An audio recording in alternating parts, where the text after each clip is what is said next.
Hello dear student, मैं हूं doctor अमल कुमार। और आज हम लोग को करिकुलर का paper analytic ability and digital awareness के ओल्ड क्वेश्चन पेपर की चर्चा करेंगे। यहाँ पर यह प्रश्न है कि analytic ability and digital awareness जो है पेपर है, कहीं कहीं पे थर्ड सेमेस्टर पे चलता है और कहीं कहीं फिफ्थ सेमेस्टर में भी चलता है। तो आप जिस सेमेस्टर में हो उस हिसाब से देख लीजिए।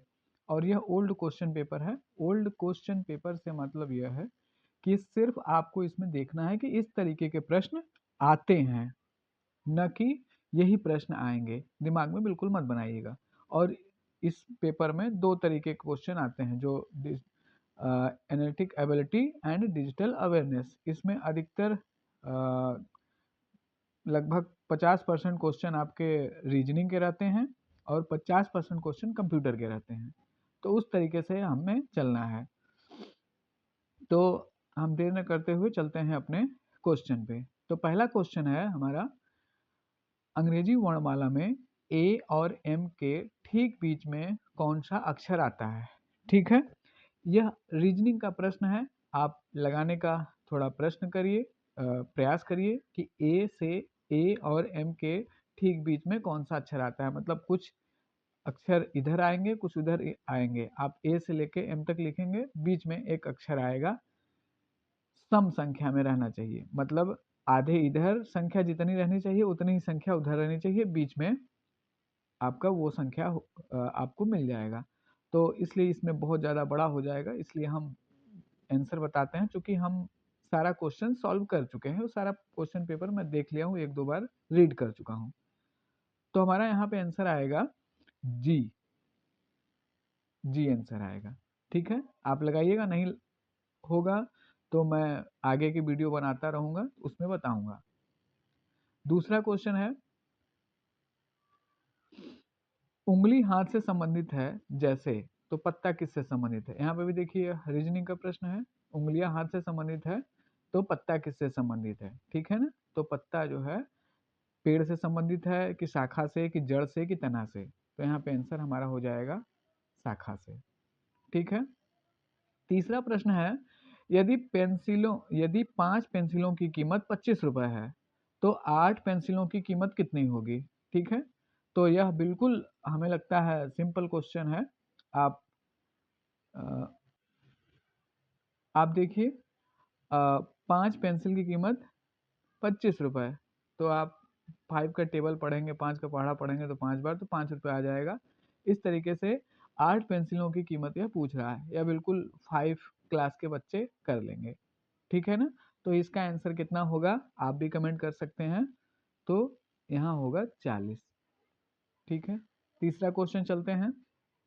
सॉरी, तीसरा हो गया, चौथा। यहाँ पर हम थोड़ा जल्दी जल्दी चलेंगे क्योंकि बहुत बड़ा भी वीडियो ना होने पावे। और अगर आपको जो चीज़ें नहीं समझ में आएंगी उसको आप कमेंट करिएगा, तो मैं उसका जवाब आपको दे दूंगा। ठीक है, नेक्स्ट क्वेश्चन चलते हैं हम। ए बी से कहता है, वह मेरे पिता के इकलौते पुत्र का पुत्र है। ठीक है, तो बी ए से किस प्रकार संबंधी है।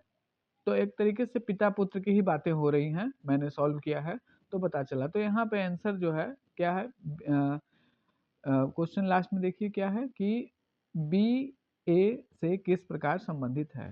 ठीक है, तो यह जो है पुत्र है। पांचवा क्वेश्चन चलते हैं। किसी निश्चित कूट भाषा में यदि सी ए टी को डी बी ओ लिखा जाता है तो डी ओ जी को कैसे लिखा जाएगा। यह भी सिंपल है। ठीक है ना, आप देखेंगे जैसे यहाँ पर क्या हो रहा है, सी के एक बाद यहाँ डी आता है तो वो बना है, फिर ए के बाद बी आता है वो बना है, फिर टी के बाद क्या आता है, यू आता है। वैसे ही डी के बाद क्या आएगा, ई आएगा। ठीक है, ओ के बाद क्या आता है, यहाँ पर ओ के बाद पी आएगा। तो ऐसे करके हमारा पांचवा का आंसर जो है पहला होगा। अब आते हैं हम छठवें प्रश्न पे। छठवां प्रश्न है, P बड़ा है Q छोटा है, फिर Q बड़ा है R छोटा है, तो निम्नलिखित में से कौन सा सत्य है। इसमें आप निकालेंगे तो छठवां का क्वेश्चन का आंसर निकल के आएगा कि इसमें आप दो, पहला और दूसरा दोनों सही होगा, ठीक है। यहाँ पे आंसर भी दिया हुआ है, ये दूसरा और तीसरा इसको सॉल्व करने पे आएगा, क्योंकि सॉल्व करने में बहुत ज़्यादा समय लग जाएगा, ठीक है। नेक्स्ट क्वेश्चन चलते हैं। सभी बिल्लियां जानवर हैं, कुछ जानवर कुत्ते हैं, ठीक है। कौन सा कथन सही है? अब यहाँ पर कथन आपको बताना है कि सभी बिल्लियां कुत्ते हैं, सभी बिल्लियां कुछ बिल्लियां कुत्ते हैं, कुछ जानवर बिल्लियां हैं, सभी कुत्ते बिल्लियां हैं। तो यहाँ हमारा सातवां का हो जाएगा कुछ जानवर बिल्लियां हैं, ये आंसर सही आएगा। नेक्स्ट चलते हैं हम। आठवां प्रश्न है A B C D E एक पंक्ति में बैठे हैं, ए सबसे बाईं ओर है और बी सी और डी के बीच में है, ई सबसे दाईं ओर है और ठीक बीच में कौन बैठा है? तो ऐसे करके आप पूरा जब लिखेंगे इसमें ए बी सी डी ऐसे करके लिखेंगे, फिर दाईं बाईं ओर सब आप क्वेश्चन सॉल्व आगे करने की कोशिश करिए। सिंपल क्वेश्चन ही है, क्योंकि ऐसे ही क्वेश्चन आप लोगों को इन फ्यूचर में एग्जाम, आपको जब कोई भी कॉम्पिटिटिव एग्जाम देंगे तो ऐसे प्रश्न आते हैं, तो आप सॉल्व करिए, नहीं होगा तो फिर उसके बाद अभी हम केवल यहाँ पे क्वेश्चन और आंसर देखेंगे, ठीक है। तो आठवां का हमारा ये सॉल्व करने के बाद आएगा बी, ठीक है। नौवां है इनमें से विषम संख्या ज्ञात कीजिए। विषम संख्या मतलब आप जानते हैं जो विषम हो, जो कट ना सके आज, ठीक है ना। तो दो सम है 4 6 9 8, तो जाहिर सी बात है ये 9 जो है वो विषम संख्या होगी, तो इसलिए नौवां का 4 ऑप्शन सही होगा 9। अब चलते हैं हम 10वें पे। 10वें में क्या है, 2 4 8 16 फिर क्वेश्चन मार्क 64 ऐसे करके बना है। इसमें आपको सॉल्व करना है और बिल्कुल सीधा सिंपल यह दिख रहा है कि क्या होगा, ठीक। 2 का गुना कर दिया 4 में, ठीक है, मतलब हमेशा 2 गुना बढ़ता गया है। 2 गुने 4, 4 4 4 को 4 से गुणा किया, नहीं सॉरी, 2 का गुणा किया 4 में, 4 फिर 8 फिर 16, हमेशा मतलब ज़्यादा 2 गुना बढ़ जा रहा है। 2 से 4 हुआ, 4 से 8 हुआ, 8 से 16 हुआ, तो 16 से 32 होना चाहिए, 32 के बाद फिर 64 होना चाहिए, तो 64 यहाँ पे दिया है। तो इस तरीके से यहाँ पे आंसर होगा 32, ठीक है। 32 मतलब 10वां का तीसरा। अब चलते हैं 11वें क्वेश्चन पे। फिर कथन आ गया सभी बिल्लियां जानवर हैं, कुछ जानवर कुत्ते हैं। निष्कर्ष कुछ बिल्लियां कुत्ते हैं। दूसरा निष्कर्ष क्या निकला, कुछ जानवर बिल्लियां हैं। अब कौन सा निष्कर्ष सही है, ठीक है। ये बस थोड़ा पढ़ेंगे, इसको समझ में आपको बड़े आराम से आएगा। जैसे केवल एक अनुसरण करता है, केवल दो अनुसरण करता है, दोनों अनुसरण करते हैं या कोई नहीं करता है, ठीक है ना। इस तरीके का आंसर है। तो 11वां का जो है आंसर दो, केवल दो अनुसरण करता है, ठीक है, केवल दो अनुसरण करता है। नेक्स्ट चलते हैं 12। ये देखिए ट्रायंगल बना हुआ है, त्रिभुज बना हुआ है, ऊपर नीचे ऐसे करके बना है। इस क्रम को भी आप ध्यान से बहुत देखेंगे तो आपको बिल्कुल समझ में आ जाएगा कि नेक्स्ट यहाँ पे क्या होगा, कौन सा क्रम होगा, ठीक है ना। तो यहाँ पे यही होगा पहला। 13वां क्वेश्चन देखते हैं। आकृतियों का एक क्रम दिया गया है, लुप्त आकृति ज्ञात कीजिए, ठीक है। त्रिभुज, वर्ग, पंचभुज, फिर क्या रहेगा अगली, ठीक है ना। तो यह भी सिंपल, आपको अगर समझेंगे तो बड़े आराम से आपको समझ में आ जाएगा।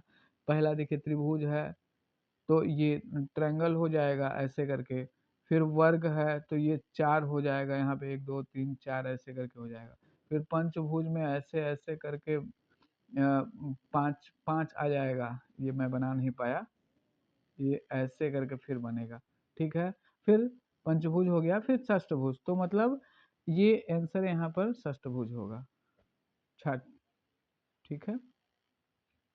नेक्स्ट है एक घन में, सॉरी, हाँ ठीक है, एक घन में 1 से 6 तक संख्याएं हैं। यदि एक 6 के विपरीत है और 2 5 के विपरीत है तो कौन सी संख्या 3 के विपरीत होगी, ठीक है ना। तो इसको सॉल्व लगाया गया है, इसको लगाने पर आंसर हमारा यह आया था 14 का 2 मतलब 4। क्या कह रहा है, 3 के विपरीत क्या होगा, 4, ठीक है। नेक्स्ट चलते हैं 15वां। यदि एक कागज 2 बार मोड़ा जाए और बीच में एक छेद किया जाए तो उसे खोलने पर कितने छेद दिखाई देंगे? तो जाहिर सी बात है, जब आप एक कागज है उसको एक बार ऐसे मोड़ देंगे, ऐसे मुड़ जाएगा, फिर ऐसे मुड़ जाएगा, फिर छेद करेंगे तो सभी पे आ जाएगा, तो 4 हो जाएगा। ठीक है, आंसर जो है 4। अब चलते हैं हम 16वें क्वेश्चन पे। 16वां क्वेश्चन है हमारा, x का मान ज्ञात कीजिए। मतलब x प्लस 5 बराबर 10। कथन, फिर यहाँ पर x2 इंटू मतलब बराबर 25। तो यहाँ पे समझ में सीधे सीधे आ रहा है कि अकेले आपको यहाँ पे अब देखिए कुछ ऑप्शन दिया है कि कथन 1 अकेले पर्याप्त है, कथन 2 अकेले पर्याप्त है, दोनों मिलाकर पर्याप्त है, दोनों मिलाकर पर्याप्त नहीं है। तो यहाँ पर यह समझ में आ जा रहा है कि अगर x दिया हुआ है प्लस 5 10 मतलब 10, तो यहाँ पे समझ में आ रहा है कि अगर 5 प्लस 5 बराबर 10 हो जाएगा, तो इसका मान x ऐसे हो गया। तो एक ही से समझ में आ गया हमें, कथन एक अकेले पर्याप्त है। ठीक है ना, तो 16वां का पहला आंसर सही होगा। 17वां देखते हैं। कथन, एक स्कूल ने खेल के मैदान में छात्रों की दुर्घटनाओं में वृद्धि देखी। ठीक है, मतलब एक स्कूल जो था उसके ग्राउंड में, खेल के मैदान में बच्चों के साथ हमेशा अक्सर दुर्घटनाएं में वृद्धि होने लगी। तो वहां पर क्या होगा, दो ऑप्शन दिया है, खेल के मैदान में सीसीटीवी लगवाएंगे या सभी खेल गतिविधियों को स्थगित करेंगे। तो यहाँ पे दो, इसमें से कौन सा उचित है? पहला है केवल एक, केवल दो, दोनों, या कोई नहीं। ठीक है ना, तो आप बिल्कुल बड़े आराम से इसको पकड़ लेंगे कि खेल के मैदान में सीसीटीवी लगाएंगे, क्योंकि खेल बंद नहीं किया जा सकता। ठीक है, तो ऑप्शन एक सही है, केवल एक। ठीक है, नेक्स्ट चलते हैं 18वां क्वेश्चन। 18वां क्वेश्चन है, कथन, सभी पक्षी उड़ सकते हैं, पेंगुइन पक्षी है। निष्कर्ष, पेंगुइन उड़ सकते हैं, सभी पक्षी उड़ सकते हैं। तो ये कथन और निष्कर्ष वाला आता है, इसको आप कई बार देखेंगे, एक बार दो बार देखेंगे, पढ़ेंगे, समझेंगे, खुद से प्रैक्टिस करेंगे तो आराम से आ जाएगा। ठीक है ना, तो यहाँ पर ये दोनों सही है। मतलब कथन भी कह रहा है कि सभी पक्षी उड़ सकते हैं, सही बात है, और पेंगुइन भी एक पक्षी है। हालांकि कुछ लोग कहेंगे पेंगुइन उड़ नहीं सकती, लेकिन यहाँ पर अगर कथन के अनुसार सभी पक्षी उड़ सकते हैं और पेंगुइन एक पक्षी है, तो यहाँ पर दोनों कथन सही होगा। पेंगुइन उड़ सकते हैं और सभी पक्षी उड़ सकते हैं, तो यहाँ पर हमारा तीसरा आंसर सही हो जाएगा। ठीक है, पहला और दूसरा दोनों अनुसरण करते हैं। नेक्स्ट चलते हैं। 19वां क्वेश्चन है, एक ट्रेन सुबह 9 बजे शहर ए से निकलती है और दोपहर 1 बजे शहर बी पहुंचती है। दूसरी ट्रेन सुबह 11 बजे शहर बी से निकलती है और दोपहर 3 बजे ए पहुंचती है। कौन सी ट्रेन तेज है? यहाँ पर आप देखेंगे तो 9 बजे से चलेगी, 9, 10, 11, 12, 1, मतलब इतना ही समय इसको जाने में लग रहा है। और फिर उसके बाद जो दूसरी वहां से निकल रही है वह आप देखेंगे फिर 12, 1, 2, 3, 4 ऐसे करके आपके लगभग यह दोनों ट्रेनें एक साथ पहुंचती हैं। हमने सॉल्व किया था तो यह निकल के आया था, तो दोनों की यहाँ पे है ना, पहली ट्रेन कौन तेज है, तो इसमें पहली ट्रेन दूसरी ट्रेन दोनों की समान गति है, निर्धारित नहीं किया जा सकता, तो यहाँ आंसर सही ये है, दोनों की गति समान है। ठीक है, नेक्स्ट चलते हैं 20वें प्रश्न पे। समस्या, एक समस्या है, मतलब एक कारखाने में कच्चे माल की कमी है, प्रबंधक को क्या करना चाहिए? ठीक है, उत्पादन कम करें, किसी अन्य आपूर्तिकर्ता से कच्चा माल खरीदें, संचालन बंद करें, समस्या की अनदेखी करें। ठीक है, तो जाहिर सी बात है, जब इसमें आप देखेंगे कि किसी अन्य आपूर्तिकर्ता से कच्चा माल खरीदेगा व्यक्ति, वो कम भी नहीं करेगा, संचालन बंद भी नहीं करेगा और समस्या की अनदेखी भी नहीं करेगा, तो ये आंसर सही हो जाएगा। 21वां क्वेश्चन चलते हैं। एक प्रबंधक को बार बार सॉफ्टवेयर में क्रैश होने का पता चलता है, सबसे अच्छा उपाय क्या है? ठीक है, ऑप्शन है, सॉफ्टवेयर को तुरंत बदलें, बग की जांच करें और उसे ठीक करें, अनदेखा करें और काम जारी रखें, इसका उपयोग करने वाले कर्मचारियों को निकाल दें। तो जाहिर सी बात है, बग मतलब कि जो कमियां हैं उसको जांच करके उसे ठीक करेगा, तुरंत की नहीं बदलेगा, अनदेखा भी नहीं कर सकता और ये भी नहीं कर सकता, तो इसलिए आंसर बी सही है। ठीक है, 22वां क्वेश्चन देखते हैं।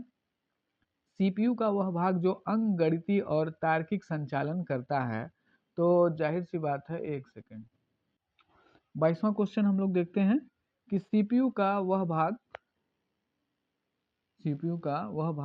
जो अंकगणितीय और तार्किक संचालन करता है। ठीक है, तो इसमें आंसर दिया हुआ है सीयू, एएलयू, एमयू, मेमोरी, तो आंसर हमारा सही होगा एएलयू, अर्थमेटिक लॉजिक यूनिट ऐसे करके होता है। ठीक है, नेक्स्ट 23वां चलते हैं। लैपटॉप किसका उदाहरण है? ठीक है ना, तो लैपटॉप जो है हमारा माइक्रो कंप्यूटर का उदाहरण है। द्वितीय मेमोरी क्या है? सेकेंडरी मेमोरी क्या है? ठीक है ना, सेकेंडरी मेमोरी क्या है? यह स्थायी होती है, परमानेंट होती है। नेक्स्ट क्वेश्चन चलते हैं, 25वां। इनमें से कौन सा एप्लीकेशन सॉफ्टवेयर है? ठीक है ना, एप्लीकेशन सॉफ्टवेयर की बात कर रहा है, तो ये है हमारा एमएस एक्सेल। अब इधर देखिए, सारे क्वेश्चन कंप्यूटर से संबंधित है।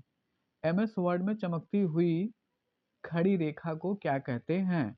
ठीक है ना, तो इसको कहते हैं कर्सर, पॉइंटर, मार्कर और ये सब नहीं है, कर्सर सही है। नेक्स्ट है, टेम्पलेट का उपयोग निम्न के लिए किया जाता है, मतलब किसके लिए किया जाता है? ठीक है ना, फॉन्ट बदलने के लिए किया जाता है, पहले से तैयार दस्तावेज प्रारूप बनाने के लिए, या फिर दस्तावेज प्रिंट करने के लिए, या चित्र सम्मिलित करने के लिए। ठीक है ना, तो आंसर हमारा होगा पहले से तैयार दस्तावेज प्रारूप बनाने के लिए। फिर है 28 क्वेश्चन। पृष्ठ अभिविन्यास विकल्प मतलब पेज ओरिएंटेशन ऑप्शन आर, इसमें देखिए 4 ऑप्शन दिया है, bold, italic, portrait and landscape, ये आंसर सही भी होगा। ठीक है, पोर्ट्रेट एंड लैंडस्केप। फिर चलते हैं 29 पे। मेल मर्ज का उपयोग निम्न बनाने के लिए किया जाता है। ठीक है ना, मेल मर्ज का उपयोग निम्न बनाने के लिए किया जाता है, तो इसका आंसर होगा एकाधिक व्यक्तिकृत पत्र के लिए। ठीक है ना, मल्टीपल पर्सनलाइज्ड लेटर्स। नेक्स्ट चलते हैं 30 क्वेश्चन, तीसरा। प्रिंट पूर्वावलोकन दिखता है, प्रिंट प्रीव्यू कैसा दिखता है? ठीक है ना, तो ये दिखता है मुद्रण से पहले, मतलब कोई भी प्रिंट आउट के पहले जो देखा जाता है, तो वही दस्तावेज है ये, मुद्रण से पहले दस्तावेज लेआउट। 31 क्वेश्चन। वर्कशीट के संग्रह को क्या कहते हैं? ठीक है ना, वर्कशीट के संग्रह को क्या कहते हैं? तो कार्यपुस्तिका, वर्कशीट से डाटा बेस फोल्डर, तो कार्य पुस्तिका कहेंगे, वर्क बुक कहेंगे। Next question 32। पंक्ति और स्तंभ के प्रतिच्छेदन को क्या कहते हैं? ठीक है ना, इसमें आंसर होगा 32 का आपका आएगा 2 सेल, कक्ष। फिर है एमएस एक्सेल इस क्या है, एमएस नहीं लिखा हुआ है मेरे दिमाग में, मुझे लगता है एमएस एक्सेल था इसलिए वो शब्द निकल गया। एक्सेल फाइलें इस एक्सटेंशन के साथ सहेजी जाती हैं। ठीक है ना, तो इसमें आप देखेंगे 4 ऑप्शन दिया हुआ है, चारों का आप अध्ययन करेंगे, तो इसमें हमें निकल के आता है तीसरा, .xlsx ऐसे करके है। फिर 34वां प्रश्न है, किस विकल्प का उपयोग करके चार्ट बनाया जाता है? ठीक है ना, किस विकल्प का उपयोग करके चार्ट बनाया जाता है? सम्मिलित करें चार्ट, स्वरूप, दृश्य या चार्ट। ठीक है, इंसर्ट चार्ट। ठीक है ना, सम्मिलित करें चार्ट। अब चलते हैं हम लोग 35वां क्वेश्चन पे, 35 क्वेश्चन। एक्सेल में एक डेटाबेस में मुख्यतः निम्नलिखित शामिल होते हैं। ठीक है, केवल पंक्तियाँ, केवल कॉलम। अब इसमें आप इंग्लिश में भी देख सकते हैं, raw only, columns only, record and files, chart. तो इसमें 35 का हमारा 3 रिकॉर्ड्स एंड फाइल आंसर होता है। ठीक है, फील्ड्स। अब 36 का चलते हैं। वर्कशीट के स्वरूपण, वर्कशीट के स्वरूपण में शामिल है। ठीक है, वर्कशीट के स्वरूपण में शामिल है फॉन्ट शैली, सेल, रंग, बॉर्डर, ये सभी। तो ये सभी आते हैं इसमें। गूगल डॉक्स फाइलों को स्वचालित रूप से इनमें सहेजता है। ठीक है, तो one drive, hard disk, Google drive, drop box. तो गूगल ड्राइव में ये सहेजता है।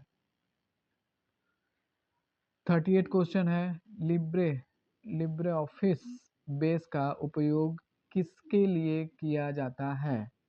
ठीक, LibreOffice Base is use for प्रस्तुति database, drawing, web browsing, presentation database, drawing, web browsing. तो ये है डेटाबेस आंसर हमारा। ठीक है, 39 चलते हैं। इंटरनेट का एक नेटवर्क है। The internet is a network, network of networks होना चाहिए, नेटवर्क्स, ये नेटवर्क। आंसर ये सही है 39 का। उसके बाद चलते हैं हम 40। URL का पूर्ण रूप होता है, तो ये तो आप सभी लोग जानते हैं, यूनिफॉर्म रिसोर्स लोकेटर। ऑप्शन पहला ही सही होगा। ठीक है, 41 चलते हैं। इंटरनेट ब्राउज करने के लिए उपयोग की जाने वाले प्रोग्राम को क्या कहते हैं? ठीक है, कंपाइलर, ब्राउजर, एडिटर और एंटीवायरस। तो इसमें बिल्कुल सामान्य सी बात है, ब्राउजर। इंटरनेट पे आप जब भी कोई चीज़ खोजते हैं तो किसी ब्राउजर के माध्यम से खोजते हैं। 42 है, ईमेल का अर्थ बिल्कुल नॉर्मल है, इलेक्ट्रॉनिक मेल, सभी लोग जानते हैं ये इलेक्ट्रॉनिक मेल। 43, गूगल क्रोम किसके द्वारा विकसित किया गया है? तो Google Chrome Apple, Microsoft, Google, एमोजिला। तो ये गूगल क्रोम जो है गूगल के द्वारा ही किया गया है, इसको विकसित किया गया है गूगल के द्वारा ही। 44 क्वेश्चन, एक सर्च इंजन का उपयोग किसके लिए किया जाता है? एक सर्च इंजन का उपयोग किसके लिए किया जाता है? गेम खेलने के लिए, वेब की जानकारी खोजने के लिए, चित्र बनाने के लिए, दस्तावेजों को संपादित करने के लिए। ठीक है ना, तो ये भी आप पढ़ें, आप मोबाइल चलाते होंगे, बड़ी आसानी से आप इस क्वेश्चन को कर लेंगे कि वेब पर जानकारी खोजने के लिए एक सर्च इंजन का प्रयोग किया जाता है। ठीक है, 45, होम पेज क्या है? ठीक है ना, कोई भी यादृच्छिक वेब पेज, किसी वेबसाइट का पहला पेज, किसी वेबसाइट का अंतिम पेज, एक फोटो गैलरी। तो ये सब फोटो गैलरी और ये सब ये तो होगा नहीं। ठीक है, और यही ऑप्शन हमारा बी सही होगा, दूसरा, किसी वेबसाइट का पहला पेज। ठीक है, 46 क्वेश्चन चलते हैं। ईमेल का वह भाग जो प्राप्त संदेशों को संग्रहित करता है। ठीक है ना, तो इनबॉक्स में, हर चीज इनबॉक्स में ही रहता है। 47 क्वेश्चन, वेबसाइट का पता प्रदर्शित करने वाले बार को कहते हैं, मतलब क्या कहते हैं उसको? ठीक है, मेनू बार, status bar, address bar, navigation bar. ठीक है ना, तो एड्रेस बार बोलते हैं। 48 क्वेश्चन है, ईमेल से, ईमेल में सीसी का अर्थ क्या है? ठीक है ना, कॉपी और check, carbon copy, common contract, copy case. तो हमारा आंसर सही है कार्बन कॉपी। ठीक है, नेक्स्ट 49 क्वेश्चन, एक सूचना प्रणाली का संयोजन है, केवल हार्डवेयर, केवल सॉफ्टवेयर, लोग, तकनीकी और प्रक्रियाएं, केवल नेटवर्क। तो इसमें जो है हमारा सही होगा लोग, तकनीकी और प्रक्रियाएं, पीपल, टेक्नोलॉजी एंड प्रोसेस। ठीक है, नेक्स्ट और लास्ट क्वेश्चन है हमारा, साइबर सुरक्षा किसके लिए महत्वपूर्ण है? साइबर सुरक्षा किसके लिए महत्वपूर्ण है? सरकार के लिए, व्यवसाय के लिए, व्यक्ति के लिए? तो ये सभी के लिए है, तो इसलिए आंसर हमारा फोर्थ सही होगा। इस तरीके से आज हम लोगों ने analytic ability and digital awareness जो को करिकुलर के में आता है, इसका हमने 50 क्वेश्चन सॉल्व किया है, जो कि ओल्ड क्वेश्चन पेपर है। और ऐसे ही प्रश्न आते हैं analytic ability and digital awareness के पेपर में। आप इसी को मत याद कर लीजिएगा, ऐसे क्वेश्चन आते हैं, बस मेरा यह दिखाने का प्रयास था।